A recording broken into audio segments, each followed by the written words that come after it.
half a block down. So Oh, does she really? yeah, So your sister lives in this neighborhood. yeah.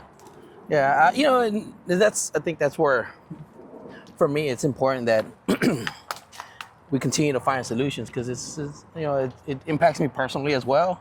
Yeah. I'm not disconnected from the neighborhood or disconnected from the community. I worked out of the office for 10 years, so I also understand that there's been challenges that we've had at the city with solid waste for some time.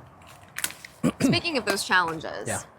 so you said during this week's city council meeting that heavy truck operations is broken.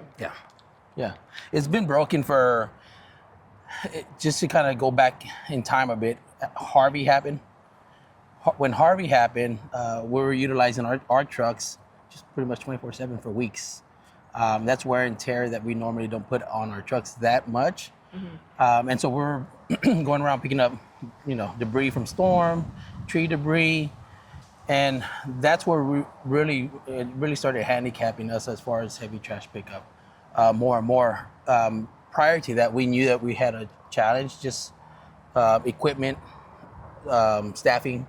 Equipment in itself, deferred maintenance, has been something that just generally with the city we've been having challenges with, and some of it has been kind of kicked down the road as well.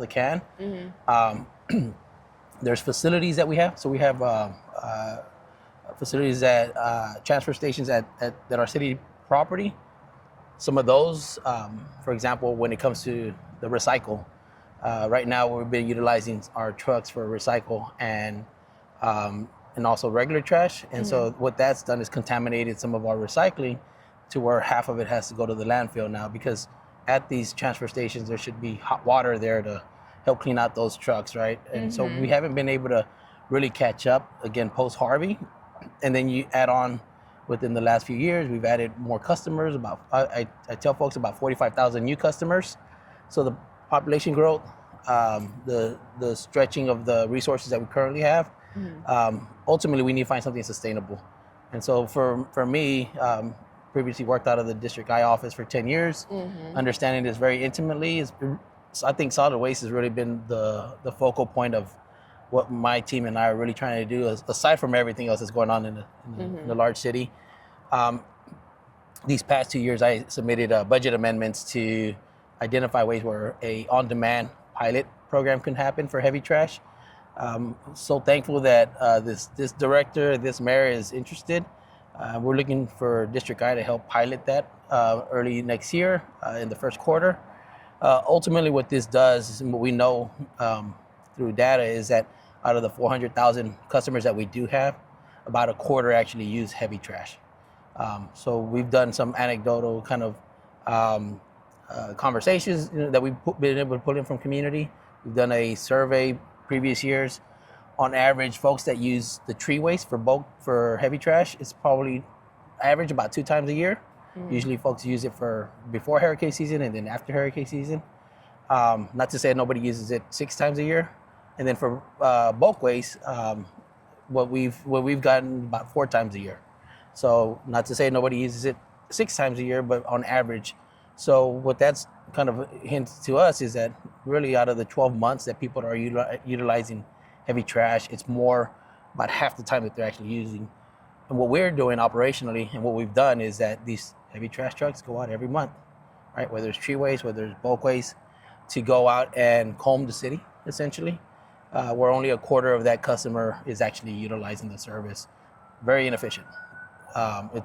We have to rethink how these departments need to run, how we can right-size them, course correct the city, essentially.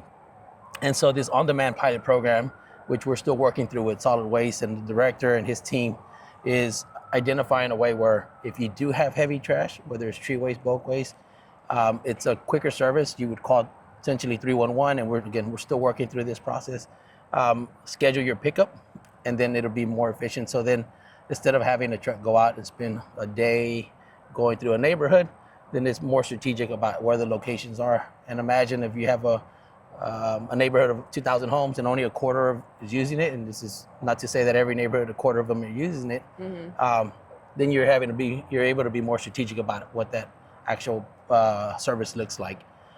That will allow us to alleviate some of the stresses, maybe not just equipment, but also staffing, to be able to help with the recycling, which we're getting on track. But ultimately, in order to make this more sustainable, we need to really, again, just look at our operations first and foremost. Not off the table for me is a trash fee, and I've been speaking to residents about this since I was a staffer. We're the largest municipality without a trash fee. If you go just south of us, Friendswood, Pasadena, you go north of us, you go east and west of us, almost every city has a trash fee, and it ranges as far as the amount. So we're still studying what that could look like. But let me get this right. Yeah. So everyone who lives in the city of Houston does not pay a trash fee. Does not pay a trash fee. So we've had about 45,000 new customers come in. They call 311. We want to set up our trash fee. They're like, no, don't worry about it. We don't have a trash fee. Those are folks that were already used to wherever they're coming from, moving into Houston, that they had a trash fee essentially. So we're missing revenue there. Back to what this trash fee would look like, that I am continuously having open, transparent conversations. Nobody wants to talk about a fee, another fee, but when we look at the heavy trucks that we just purchased recently, and I've been out at both of those press conferences with the mayor, as we've let these new recycling trucks go out, those trucks ultimately will have to see some maintenance eventually. And we cannot continue to fund this department the way it is and be able to still maintain that equipment, because then we'll find ourselves back where we are now. On average, a truck should be 5 to 7 years of a lifespan. We're running at some of them at 10, 12, even more. That is what brings the delay. So some of these trucks are exiting out of the solid waste facility, and literally a block or two down are breaking down and got to go back to maintenance. And so these are things that, and again, this is something that for me has been a huge focal point, because ultimately when we talk to the residents that are in Pecan Park, the East End, District I, or quite frankly the entire city, these are core services that they expect. They expect to make sure that their trash can be picked up at bare minimum, right? And we haven't been doing a good job, quite frankly. You guys admit to that? Oh, I admit to it for sure. My heavy trash in the neighborhood should have been picked up in October. It's still out there right now. So I get my neighbors are texting me, sending me Facebook messages, and when is it coming? And these are all core services, right, that definitely. Houstonians shouldn't have to worry about. Should not have to worry about, but we've been set up to fail for so long. Again, we haven't been forward thinking in how do we right size these departments for decades. This has been, again, a can that's been kicked down the road for several administrations, for several council members. Again, this is not always an easy conversation to have. Say, hey, I might need a trash fee from you, but for me, someone that has seen the work behind, the scenes as a staffer, now as a council member, it's my responsibility to be open and honest with residents that, it hasn't been working. It's not working. We put stress on our equipment during Harvey. It's got us to this point, and unfortunately, we have disasters almost, and I think we're safe this year. But it's Houston. It happens. It happens, all the time, and so right. Those trucks have to go out because the expectation is that we should be picking up that debris.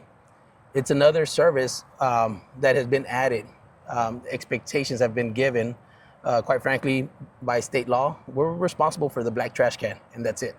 Everything else that people have been asking for, recycling, bulkways, yard waste, illegal dumping, those are extra services that really should be, there needs to be a number of what is that cost, because those extra services, quite frankly, it creates a burden on the city finances. For the last going on 12 years, 2 years that I've been in office, we've been running a deficit for the most part, across the board. Is this administration ready to turn things around? I feel very confidently that the mayor and this council is committed to it more so. Part of that commitment is shown by the Ernst Young audits that we were doing. 22 departments, all of them have been looked at. All of them are finding where there's waste, redundancy, how can we provide better services, consolidating certain divisions in order to be able to address the finances. And I think it's important to say, if we don't address the finances, everything else does not matter. And so that's been the focal point for this administration. So I know the mayor's committed to it. I'm committed to this as well. committed to difficult decisions, unfortunately, because they weren't taken prior to me taking this office. But I live in Houston. I was born and raised in Houston. I want to see Houston successful. And part of that is making sure that core services that everybody expects are being met. And then after that, how do we make sure that after we walk, how would we walk and chew gum at the same time to make sure that everybody sees this city be what we really want it to be? Now, Councilmember Martinez, let me ask you this. Do you agree that the problems with heavy trash pickup is adding to the illegal dumping issues? Definitely. That the development that's been occurring for almost a decade, that has like exponentially it has occurred. We've had development. This has always been a city that, you see new things coming in. But over the last 10 years or so, we've seen townhomes being built. We've seen, construction, private, public. That does add to it, right? If we don't have enough recycling centers, we had the closest one to this neighborhood. It's off of Old Galveston Road. It's Central Depository. If that depository can't take in the capacity of folks being able to go there, aside from the heavy trash, tree and bulk waste services that we provide curbside, essentially, folks are going to do the easiest thing, which is unfortunate. One thing that we do know, because we have a partnership with Constable Rosen as well, we have illegal dumping cameras set out throughout the district, is that most folks that are illegally dumping literally live within the neighborhood. They know where these spots are. No one is driving around and going to the other side of town and say, let me dump here. They know where the traffic is. They know where the streets with not enough lighting is. And so that does create an additional burden on neighborhoods. We do our best, back to illegal dumping, being is it a core service or is it an additional service? We're stretching solid waste so far to where if they're taking care of illegal dumping, then bulk waste gets behind, right? And so we really need to kind of take a step back and understand every challenge, whether it's illegal dumping, that is an extra burden that happens because heavy trash isn't being picked up sometimes. So I don't want it in front of my yard. Let me go find somewhere else. Recycling is sometimes a day or two behind. It's gotten better over the last month or so. And so these are real important conversations that we should be having with everyone. So I appreciate this opportunity because if the residents of Houston understood what these challenges are, and I think most of them, their first reaction is, it's in front of my house, I just want it gone. But then taking a step back as well, I think we all bear some responsibility. Ultimately, it falls on me as an elected official to make these tough decisions. But in those conversations, I think as a city, we should be really informing them, letting them know how to report, still report, make sure it's documented, give us an opportunity as an office to address these things. We're not going to solve this by ourselves. We appreciate the extra hands from the constable's office that actually has this illegal dumping program that we are attached to. So it's not just a city, not just a county, but the citizens, the residents need to also understand what these constraints are, and then what kind of responsibility as a resident, myself included, if we do have a trash fee, what does that look like? How does that alleviate our overall budget? How does that make sure we start right-sizing the solid waste department?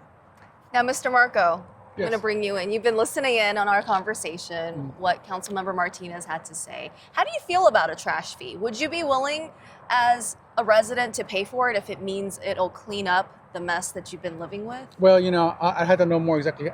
In general, I probably would be. I just have to understand more. What does that really mean? But I would say that, if I was thinking about a trash fee, I would say a heavy trash fee on request. One of the ideas that you guys came up with, which is the on-demand option. Obviously, a lot of people never use the heavy trash, never. And then there's other people who use it a lot. I would say some of the offenders are using it a lot. It seems like logical. Well, why don't we just do the on-demand trash fee? You put your case, I need heavy trash pickup for this cycle, but then you get billed for that, right? And then that way, because I think currently, yes, the fact that it's not paid for, it's an abuse.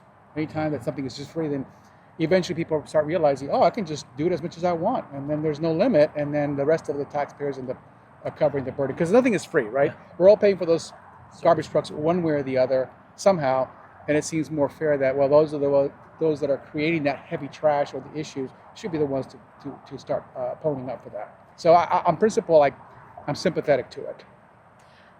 What's your biggest concern after listening to the conversation?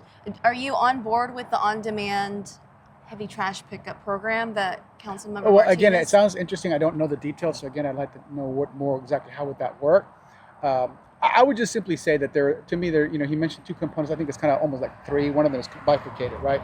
Clearly, the heavy trash pickup schedule issue just compounds the problem, right? Because now it makes it difficult to tell what are we dealing with. Is it illegal dumping? Is it people they put it out there and it never got picked up? What's the issue? But on the illegal dumping, I mean, there is the other component of that there are certain elements. I don't know who they are, but they clearly the same locations. Are they just ignoring the schedule?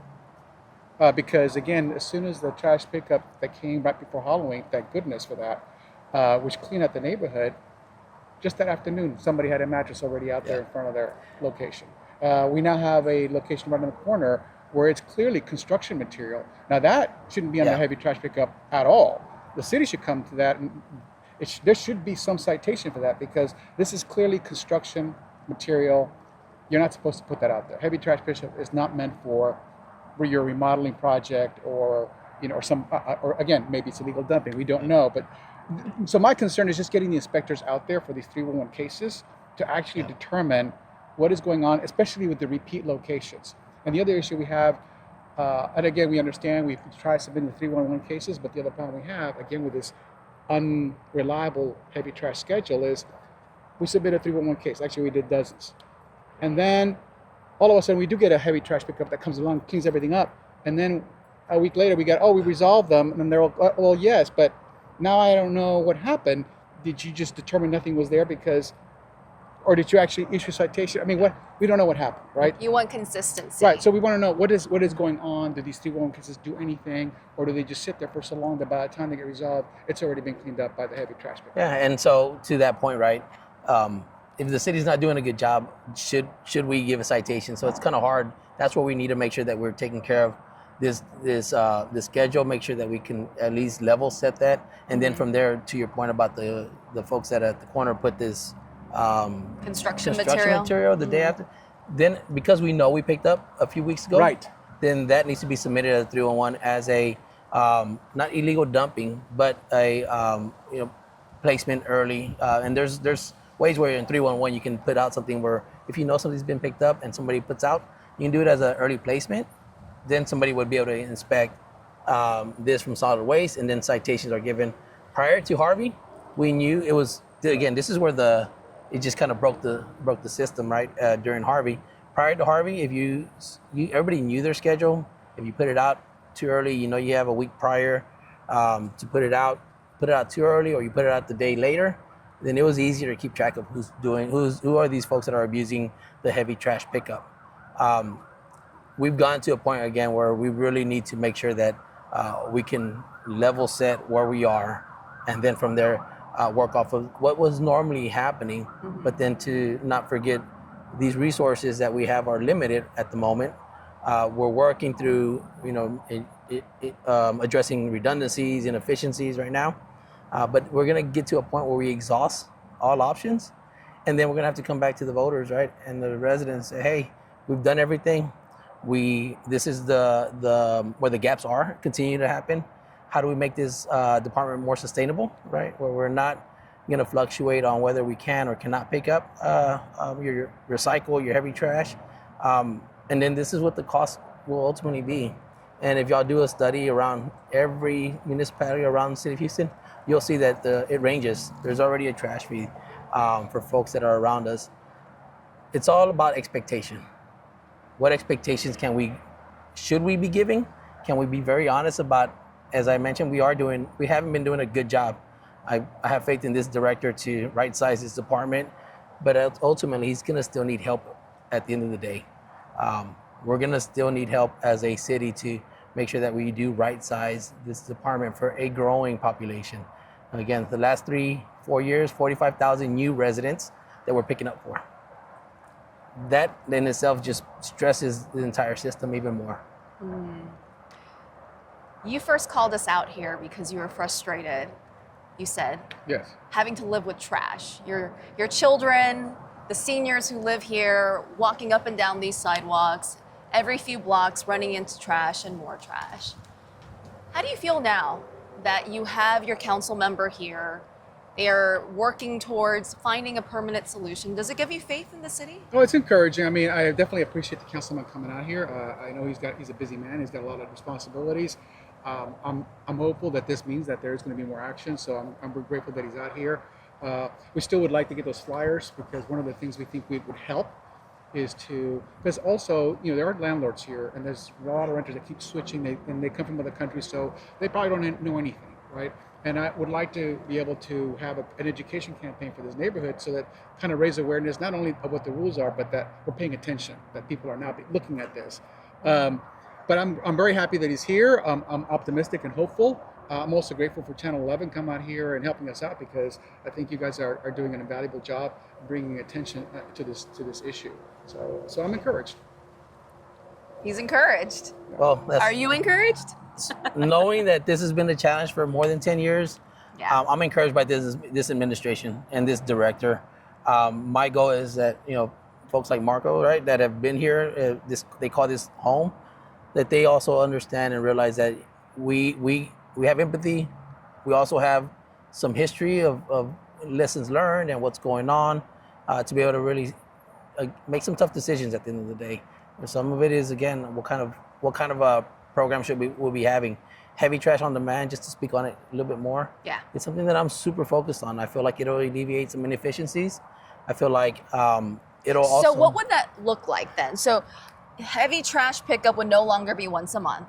It would simply be if somebody submits a 311 report. So you would still follow the schedule, right? You as a resident right now, the expectation is that they have 12 pickups, tree waste, bulk waste. Without taking away a lot of those services, they would still have 12 pickups, but we would be able to really, get to more information about what's being put out there, when is it out there, and then go out there and pick up the trash. The system, as I mentioned, we're still working through that process, but I put out my heavy trash, call 311, ideally, say my heavy trash is out, my normal pickup is third Thursday of the month. I put it out the week before, then they know that my trash is out there, instead of combing every street, and maybe I'm the only one with heavy trash on my block, and then the rest of my neighborhood, the net following, the southern 5 blocks don't have anything. So the crews will still be out 12 times a year. Depending on the request, right? Because I've lived at my home for 10 years. I've put out heavy trash maybe 4 times, 5 times. They're not going to come to my house 12 times, right? That's one home, and we look at it, as you multiply the concept, right? Multiple homes that they will not have to. My block, I can tell you, on average, heavy trash when it's that time of the month, not everybody on my block is putting heavy trash. So they'll only be hitting up neighborhoods, streets, that have heavy trash, ultimately. Now let me ask you this. 311's already feeling a strain too. From my understanding, some people have called it a graveyard. Their cases get submitted and it disappears and it dies. So how do y'all plan on bringing efficiency to 311 if you are already having a backlog? So the backlog, and I think the director's been pretty transparent about this. The backlog has been because there hasn't been a intentional job of getting those 311s to turn them into work orders. Because there is such a backlog, they just let them sit there. We have technology now, whether on the trucks, whether through our 311 system, to be able to help make that more efficient as well. And at the end of the day, it's really just making sure people's eyes are on it. That wasn't a priority because it was just such a backlog, for years, right? So I can't remember the exact number, but there's thousands of just 311 sitting there that were never even looked at and given a work order. And the directors mentioned this at committee meetings. We need folks to be able to look at those. And I think one other thing that I think it should be also highlighted, when we start looking at the 24-hour pothole repairs, the director of solid waste was the gentleman in Public Works that helped create that efficiency. So he's looking at it from a different lenses at the end of the day. We're not looking at it from what always has happened in solid waste. We're looking at it in a way where we really are trying to be result driven. How many homes, what's the number of homes that you can hit within an hour, and then from there, is it enough? What can we do to make that faster? I've sat in some of these heavy trucks when we're picking up regular trash, and the young lady that I was with, her goal is to do 4 or 5 homes per minute, right? And so they're looking at it very granular, right? Granular, where we're wanting to make sure that these city services are being met, but we could only do that if we kind of change our understanding of how this has been playing out for the past couple of decades. So just to kind of quickly summarize and be able to help the community understand, you guys are working on bringing efficiency to 311, Right. working through those backlogs, Right. which you admit is there, Yeah. over 1,000 just sitting there. You are also working on the operational side of heavy trash pickup, coming up with programs like On Demand, Correct. hoping to roll it out literally Yeah. early next year, Correct. and looking at possibly adding trash fees to bring in more revenue so that you can up services for the growing population. Is that correct? That's correct. And it's not all at the same time, right? We need to make sure that we're exhausting all of our options, making sure that Marco feels comfortable with a trash fee at that point because he's seen better service. But that better service ultimately will need to be sustainable because these trucks that we just bought, 5 to 7 years, either replace or how can we make sure that we continue to maintain them? And so that type of revenue to make sure that we're able to keep that, you kind of streamline that, keep that process going. Ultimately, we'll have that conversation with Marco and my neighbors and Houstonians. But I think the goal is to exhaust all options. Let's do what we can. Let's make sure that we are getting rid of the inefficiencies. Let's make sure that we're not being wasteful. One of the things, and folks might think it's a small thing, but whenever these trucks come in and not painting them, $3,000, that all adds up as well. We are really trying to, at the end of the day, provide the best service that we can with the resources that we have, understanding, and I know this just as a staffer for 10 years, that the resources that we have, it takes about $120 million roughly to have a good standing solid waste department. We've been, our budget for them has been about $100 million. Do y'all have that 20 million to add? That's where we're, again, we need to find other revenue sources. And I think as you look at the entire budget, that's been the conversation as well. How do you find other additional revenue sources as population grows? Services are increasing because of that demand. These are the real conversations that we need to have, not just for solid waste, but quite frankly, every department. And these are conversations that have already been happening within the administration, you said. Correct. And now you're hoping to bring it to the community to see if residents like Marco are comfortable with paying these trash fees. Correct. Let's talk about timeline before we end this conversation. When can we expect to see some of these changes being implemented? When will those trash fees conversations actually be brought to the public? So the director has given us a timeline of about 6 to 8 months to be able to right size what he can within that time.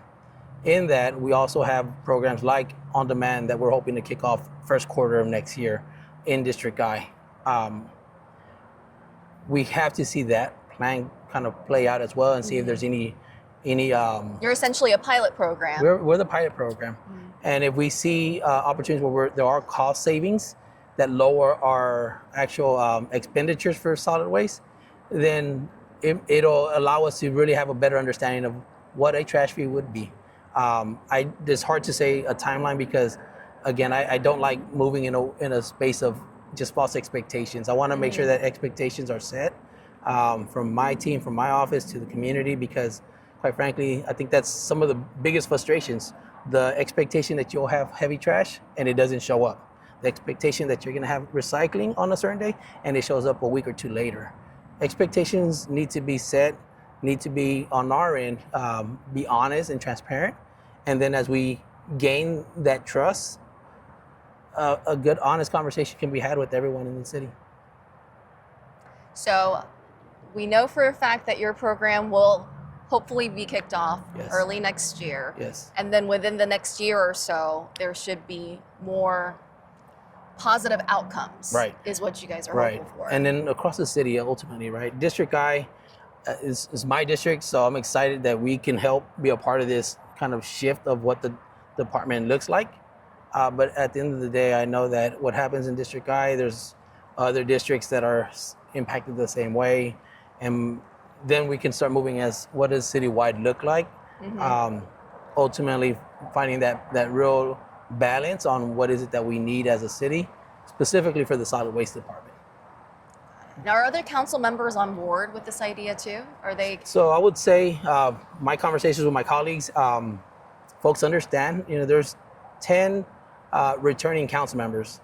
So they had 4 years prior to us being, so 6 years now. They've seen these challenges. They've been able to really experience them. I think it's been difficult for folks to just be honest, like the way I am, unfortunately, just to be quite frank. But we appreciate the transparency, by the way. It's important because how can I come to you and say I need this amount of money for trash fee if I'm not really pulling the curtains back and having an honest conversation and having Marco be able to hear this? People worry about the next election. My concern is not the next election, it's about the core services that we should be providing as a city. And from there, I'll let it play out the way it play out. You okay with that, Marco? Yeah, I think so. I mean, hopefully, I think he's got some good ideas. I probably would say a heavy trash pickup fee on demand. So, because then it's a direct tie between the person using the services, the most costly services. But you're going to play your part as a community member, which is important. Absolutely. And this is why I got a lot of people don't want to come on camera. I feel a little bit uneasy sometimes about this. But we have some folks that are willing to come out, get those flyers out there. At least let people look. We're paying attention. Changes are coming, and if you don't know the rules, here they are. But then we need to back that up with some enforcement. I appreciate that. His staff has been taking our 311 cases. Again, we don't never know what happens with them, but hopefully it's doing something. We got some 311 cases for the stuff that just came out, which is to me like very clear. Yeah, it should not be out there. There's nothing. It shouldn't be there. So that should be an easy one. Hopefully we'll get an inspector that won't wait till the next heavy trash and pickup, then it's too late. Yeah. So I'm glad that they're looking at this, and I understand that it's a difficult thing to do. I'm appreciating the attention. Well, Martinez, always a pleasure. Yes, sir. Council member, Yes. it's always a pleasure to talk to you. Thank you again for your transparency and be willing to have this conversation and be sharing with the community. We are excited that we can be able to share some of these ideas that you guys are, and to pull back the curtains a little bit and tell us what conversations you're having when it comes to the budget, when it comes to the inefficiencies that y'all are dealing with. So that was some new insight. So I personally appreciate y'all that. are doing, the community a huge favor by just highlighting this, right? The work that we're doing. I've only been in office for 2 years, my first term, but the work that we're doing now is like decades of just challenges that have been the can being kicked down the road. So it's not going to happen overnight. So I appreciate Marco and the community's patience. I know the patients are running low, but this opportunity to have this conversation with you, it really does allow us to, again, pull the curtains back. We need everybody to know what's happening here at the city, because at the end of the day, we're all have a sense of responsibility. Marco and his neighbors are looking at how we get, pass out information. Folks need to be informed of what heavy trash looks like. 8 cubic feet is what you should be putting out, not, your whole front house full of trash. What we sometimes and we see that as well. What kind of trash, heavy trash, bulk waste can you put out? There's certain things that you cannot put out. You can put out tires every so often, or you can put out tires, but only a certain amount of tires, right? And so, where can people go to get that information so we can educate the public when it comes to the difference between heavy trash and what's loud and what's not? So the City of Houston Solid Waste website, has all the information. It really does. When your heavy trash is, when your tree waste is, when your yard waste, when you're recycling, what schedule you're on. To Marco's point, we just came and cleared it out, and it wasn't, just so you know, this is a team effort. So, my team member Juan Pablo, is my constituent service director, this is what he gets piled on his desk every day. And then for the work that he's doing to be able to help and alleviate some of the challenges that Marco's having, and then quite frankly, a few days later, having it come out again. That's, It's frustrating it's for fu- your it's office frust- too, right? Believe me, it is frustrating because we get a win and then a couple days later somebody puts something out and Marco's upset again, quite frankly, as he should be. My team member Juan Pablo gets the call, and then we're working this. That's where again we really need to kind of take steps back and figure out how we right size this department. How do we inform folks? How do folks stay engaged? We do have a diverse community, whether it's language, whether it's age. There's another program that people might not know about, but if you're elderly, you can sign up to get your trash can pulled from your backyard to the front. And we get calls like that more and more as we see aging community in Houston as well. Well, I'll be looking at that website so we can share some of that information. Hopefully it'll help. Yeah. We'll see. That's the goal. Thank you I really do appreciate it because these are conversations that I don't think a lot of folks, and I go to civic clubs, right? Civic club meetings, but that's 10, 15 people. Yeah. Maybe 20, maybe 30. This neighborhood has hundreds of homes. Well, I'm hoping that this story not only educates folks here in District I, but all across the city, because everybody talks about trash all the time. That's and the they're number frustrated. one. Number one, right around with public safety is trash. Like, we need a